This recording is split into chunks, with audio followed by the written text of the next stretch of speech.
अस्सलाम वालेकुम दोस्तों, मैं हूं शाहिद हुसैन। जो पिछले कुछ दिनों से मैं बात कर रहा था कि chief justice of Pakistan Karachi की किस्मत बदलने जा रहे हैं। उन बिलाखिर उन्होंने काम वो शुरू कर दिया है। चीफ जस्टिस ऑफ पाकिस्तान के हुक्म पर एक तो KLT के CEO और उनकी इंतज़ामिया के खिलाफ कत्ल के मुकदमा दर्ज होना शुरू हो गए हैं, ये जो बहुत बड़ी पेशरफ्त है। क्योंकि इससे पहले अगर किसी शहरी को करंट लगता था तो उसका मुकदमा ना तो पुलिस दर्ज करती थी, फिर अगर उसको अदालत में दरख्वास्त दायर करनी पड़ती थी। एक अदालत से मुकदमा अगर दायर करने की उसकी दरख्वास्त मंजूर होती थी तो दूसरी अदालत जो है वो मुकदमा खारिज कर देती थी। लेकिन अब की बार ऐसा नहीं होगा और कल किसी को 22A की यानी कि किसी अदालत में दरख्वास्त नहीं देना पड़ी, बल्कि पुलिस ने जो एक शहरी जाम बहक हुए थे डिफेंस में, उनके चचा की मुद्दईयत में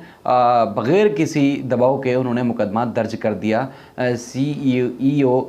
KLT मोनेस अलवी और आमिर ज़िया समेत दीगर के ख़िलाफ़। आज गो के उन्होंने हिफाजी ज़मानत करा ली है, लेकिन उनके ख़िलाफ़ ट्रायल चलेगा चूँकि सुप्रीम कोर्ट का हुक्मनामा है। तो उनका ये ऐसे मुकदमात में या इस नौइयत के मुकदमात में बचना नामुमकिन सी बात है या मुश्किल सी बात है, क्योंकि उनको ट्रायल का सामना करना पड़ेगा और पहले इससे ये भी उनको साबित करना पड़ेगा कि जो करंट लगने से शहरी जाम बहक होते हैं उसमें KLT ज़िम्मेदार नहीं है। लेकिन सुप्रीम कोर्ट ने बराह रास्त KLT को ज़िम्मेदार करार दिया है जो भी शहरी करंट लगने से जाम बहक होते हैं। चीफ जस्टिस की जानिब से एक तो ये भी रिमार्क्स आए थे सामने कि क्या कोई ख़ुदकुशी करने के लिए या ख़ुदकुशी करता है, क्या वो घर में लगे बोर्ड्स में जो है वो क्या अपना हाथ दे देता है जिसकी वजह से उसको करंट लगता है, क्या वो ख़ुदकुशी करता है? ऐसा नहीं है। तो जहाँ जहाँ करंट लगने से शहरी जाम बहक होते हैं तो फिर उसका ज़िम्मेदार KLT है। और या बिजली कोई सड़क पर नहीं चल रही होती, अगर चल रही होती तो फिर उनको KLT से बिजली ना लेनी पड़ती, बल्कि चलते फिरते लोग बिजली हासिल कर लेते। कल चूँकि अहम तरीन दिन था, जो बॉडी लैंग्वेज थी KLT के हवाले से, अब जो जुमेरात यानी कि कल आने वाला दिन है वो भी KLT के लिए इंतहाई अहमियत का हामिल होगा, कराची की आवाम के लिए भी अहमियत का हामिल होगा, क्योंकि मुकम्मल तौर पर टाइम लाइन तलब कर ली है सुप्रीम कोर्ट ऑफ पाकिस्तान ने और KLT की जानिब से मुकम्मल तफसीलात पेश की जाएंगी, जिसमें पैदावारी सलाहियत, उसमें बिजली की खपत और कितना इन्वेस्टमेंट किया था, और जब उनको ये KEC से ये जो मनसूबा KLT के हवाले किया गया था उसमें क्या पेशरफ्त हुई थी, और उसके बाद अब तक कितनी सरमायाकारी की जा चुकी है। फिर ख़ासतौर पर जो तांबे के तार KLT ने पूरे शहर से उतार कर फ़रोख्त कर दिए हैं, उस हवाले से भी अपडेट जो है वो तफसीली रिपोर्ट पेश की जाएगी। और ख़ासतौर पर नेपरा की जानिब से भी वो तफसीलात पेश की जाएगी कि कितने मुकदमात में KLT ने उनके फ़ैसलों के ख़िलाफ़ या नेपरा के हुक्मनामों के ख़िलाफ़ हुक्म इम्तनान ले रखा है मुख्तलिफ़ अदालतों से। एक और बात जिसमें पिछले दिनों बात हुई वज़ीर-ए-आज़म पाकिस्तान के हुक्म के बाद या हिदायत के बाद या ऐलान के बाद, जब NDMA ने FWO ने कराची में 3 नाले साफ़ किए हैं तो कराची वालों को बेशुमार उसका फ़ायदा हुआ, क्योंकि बरसात के बाद जो है वो इन नालों के अतराफ़ में जो बसने वाले शहरी हैं उनको मुश्किलात नहीं हुई, बल्कि जो दीगर इलाकों में यानी कि सड़कों के ऊपर या दीगर जो इलाके हैं अंदरूनी इलाके, वहाँ पर हमने देखा कि पानी जमा हुआ था और उनको शहरी को मुश्किलात का सामना था। लेकिन अब सुप्रीम कोर्ट का बड़ा हुक्मनामा सामने आ चुका है, जिसमें अदालत ने 3 माह के अंदर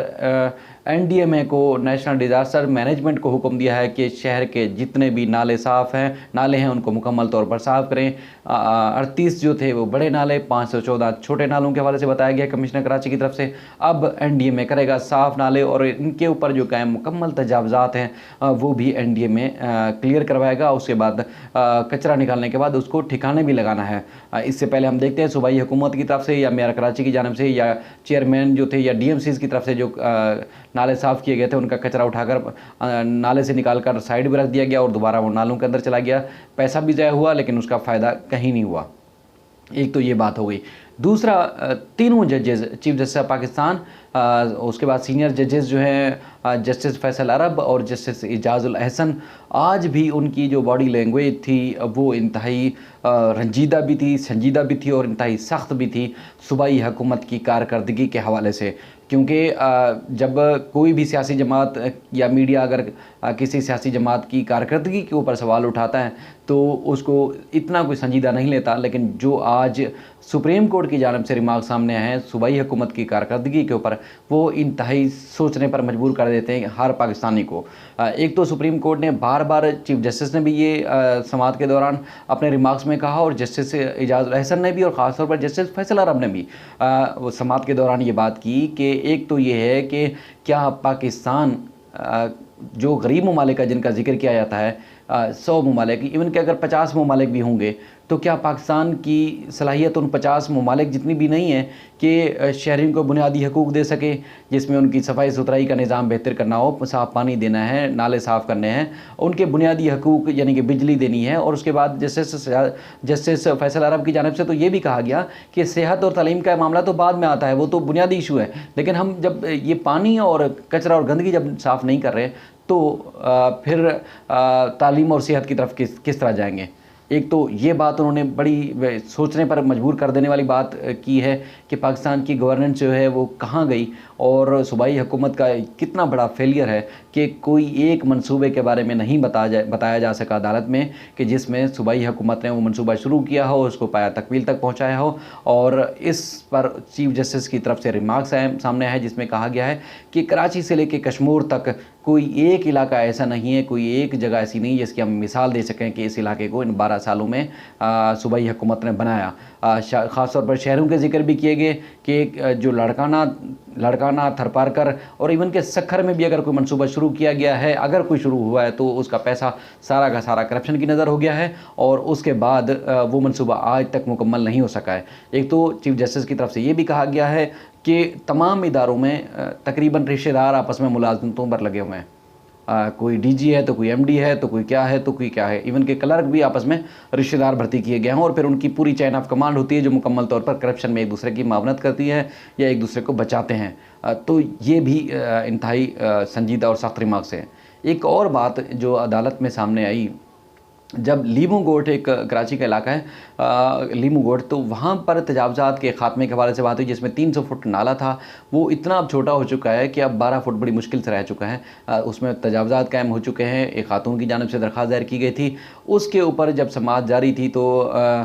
कमिश्नर की तरफ से कहा गया, और उसके बाद एडवोकेट जनरल की तरफ से भी कहा गया, बार बार कहा जाता रहा कि हमें 2 महीने का वक्त दे दिया जाए, हम तजावज़ात का ख़ात्मा कर देंगे। तो उस पर उन्होंने कहा कि ये तो अपनी आपकी जिम्मेदारी है सूबाई हुकूमत की, क्या हर काम अदालत करेगी? क्या सड़कें अदालत बनवाएगी, नाले अदालत साफ़ करवाएगी? उसके बाद अगर पानी का मामला है, जो भी बुनियादी मामला हैं, क्या वो अदालत बैठ के करवाएगी? क्या हुकूमत फिर किस काम के लिए, हुकूमत क्यों नहीं करती? ये अदालत की तरफ से रिमार्क्स आए। तो उसमें अटॉर्नी जनरल या एडवोकेट जनरल सिंध और उसके बाद कमिश्नर कराची की जानिब से कहा गया कि जब हम इलाकों में जाते हैं तजावज़ात के ख़ात्मे के लिए, वो बहुत बड़ा माफिया है, वो हमारे लोगों को जो है वो डराते हैं, धमकाते हैं, मारते हैं, अंदर नहीं आने देते। तो उसके ऊपर फिर कमिश्नर खातून की जानिब से कहा गया कि कमिश्नर कराची जो जुल्फ़िकार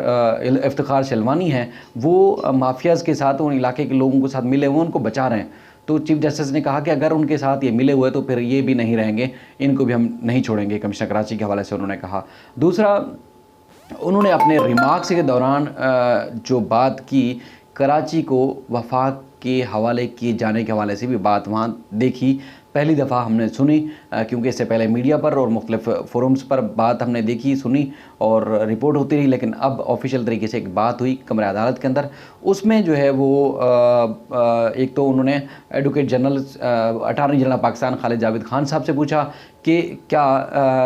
वफाक को बुलाएं नाले साफ़ करने के लिए या कराची का इंतज़ाम देने के लिए? तो एनडीएमए ने जो नाले साफ़ किए थे उसके ऊपर जो है वो क्या राय है, और क्या जो शहर की सूरत हाल है उसमें वफाक क्या सोच रहा है? तो उस पर अटॉर्नी जनरल ऑफ पाकिस्तान की जानिब से कहा गया कि हमने मेरी इस मामले में तफसीली बात हुई थी वज़ीर-ए-आज़म पाकिस्तान से, लेकिन वज़ीर-ए-आज़म पाकिस्तान जो है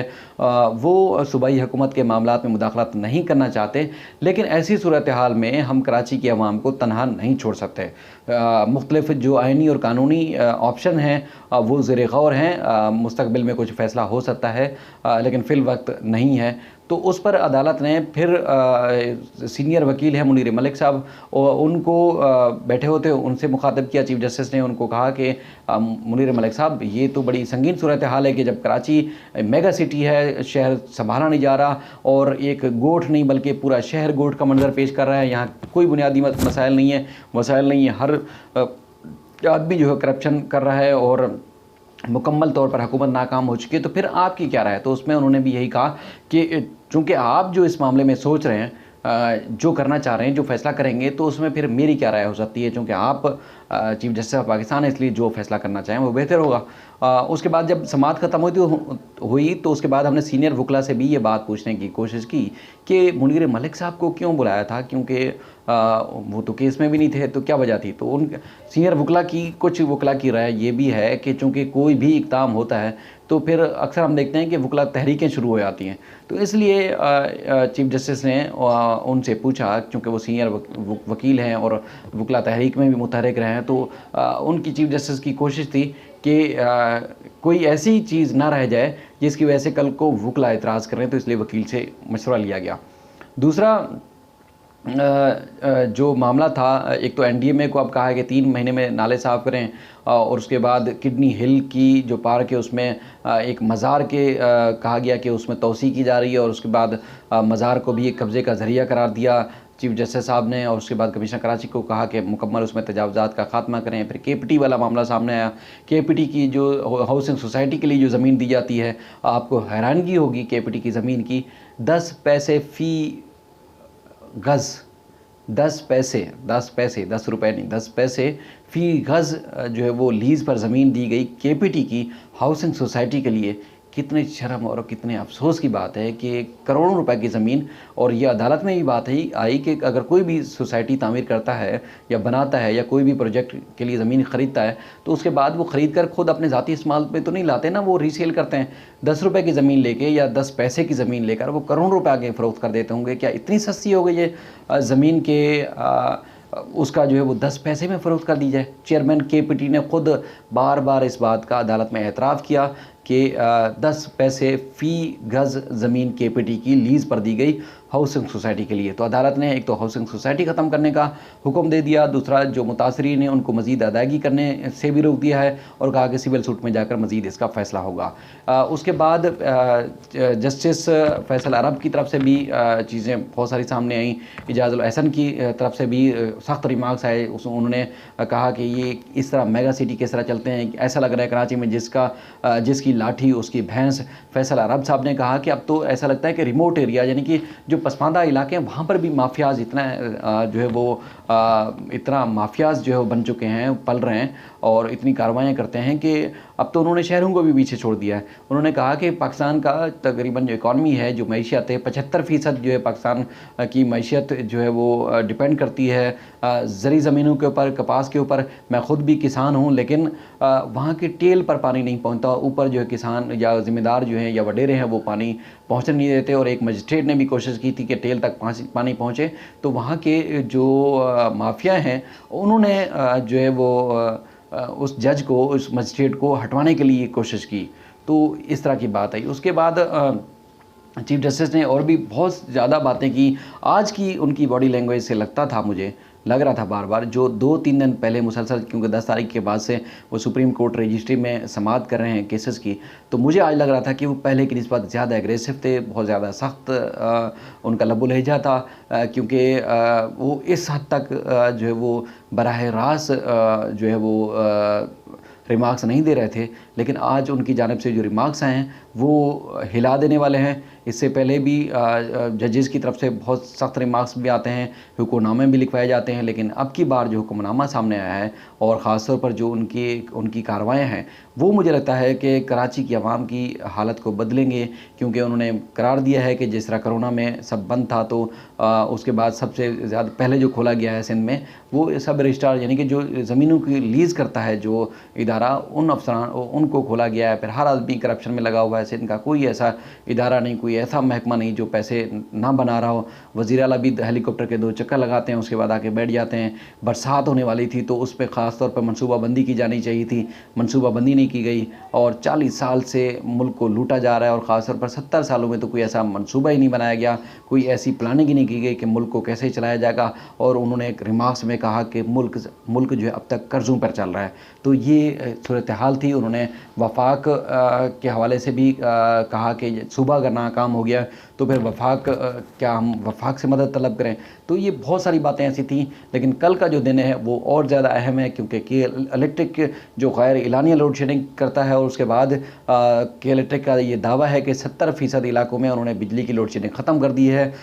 उसके हवाले से भी जो है वो मज़ीद हुक्मनामा सामने आएगा नेपरा की जानब से, कि इलेक्ट्रिक की तरफ से, सूबाई हुकूमत की तरफ से और मज़ीद जो मुतल्लिक़ा इदारे हैं उनकी तरफ से रिपोर्ट पेश की जानी है, और ख़ास तौर पर कराची से जो तजावज़ात का ख़ात्मा है उस हवाले से भी रिपोर्ट पेश की जानी है। दूसरा एक और जो बीच में इशू रह गया वो ये है कि अगर किसी का घर तोड़ा जाता है तो उसको हुकूमत को पाबंद किया है कि एक तो आप NDMA की मामलत करेंगे तजावज़ात के ख़ात्मे के लिए, दूसरा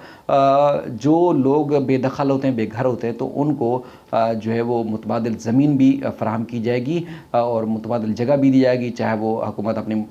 मनसूबाबंदी किस तरह करती है, उनको हर सूरत ये सारा कुछ करना पड़ेगा। ये अहम तरीन दिन था आज की तारीख़ में, और मुझे लगता है कि जब तक चीफ़ जस्टिस ऑफ पाकिस्तान अपने ओहदे पर कायम हैं तो वो जाते जाते अपनी कराची की, अपने शहर की हालत को जो वो ज़रूर बदलेंगे और बदलने की कोशिश करेंगे जितना वो कर सकें। और उसके बाद भी जो आने वाले जजेज़ हैं, मुझे उम्मीद है वो भी कराची के अवाम के जो मसाइल हैं